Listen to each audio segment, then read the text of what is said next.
6 ఏళ్ల కిందట ప్రాణాపాయ స్థితిలో ఉన్న ఓ బాలికకు బీఆర్ఎస్ వర్కింగ్ ప్రెసిడెంట్ కేటీఆర్ అండగా నిలిచారు.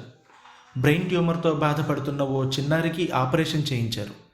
తాజాగా ఆ బాలిక 10వ తరగతి ఉత్తీర్ణత సాధించడంతో కేటీఆర్ను కలిసి కృతజ్ఞతలు తెలిపింది. ఆనాడు చేసిన సాయం కారణంగానే ఈనాడు ఇలా ఉన్నానంటూ భావోద్వేగానికి గురైంది. 6 ఏళ్ల కిందట శరణ్య అనే బాలిక బ్రెయిన్ ట్యూమర్తో బాధపడుతున్నదని ఆమె పిన్ని సోషల్ మీడియా వేదికగా కేటీఆర్ను సాయం కోరారు.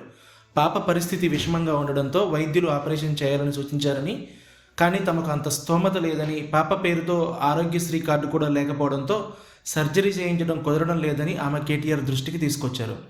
దీంతో వెంటనే స్పందించిన కేటీఆర్ ఆర్థిక సాయం అందించారు.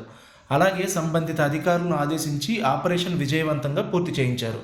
ఆపరేషన్ అనంతరం కోలుకున్న బాలిక తాజాగా 10వ తరగతి పరీక్షల్లో ఉత్తీర్ణత సాధించింది. దీంతో శరణ్య కుటుంబ సభ్యులు కేటీఆర్ను వ్యక్తిగతంగా కలిసి కృతజ్ఞతలు తెలిపారు. 6 ఏళ్ల కిందట మీరు సాయం చేయడం వల్లే మా బిడ్డ ఆరోగ్యంగా ఉందని వారు ఈ సందర్భంగా తెలిపారు. కేటీఆర్ను కలిశాక శరణ్య భావోద్వేగానికి గురైంది. కేటీఆర్ కూడా ఎమోషనల్ అయ్యారు. ప్రస్తుతం పాప ఆరోగ్య పరిస్థితిని కేటీఆర్ ఆరా తీశారు. అలాగే బాగా చదువుకోవాలని సూచించారు.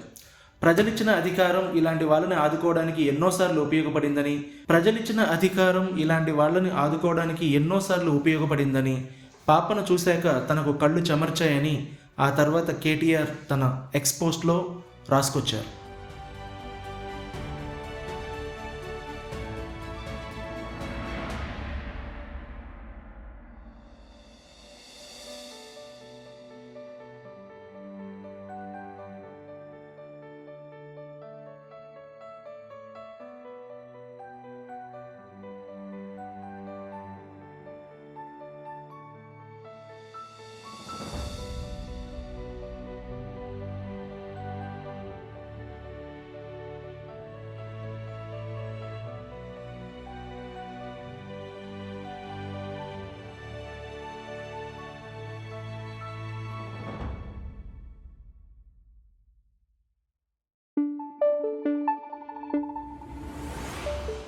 Thank you.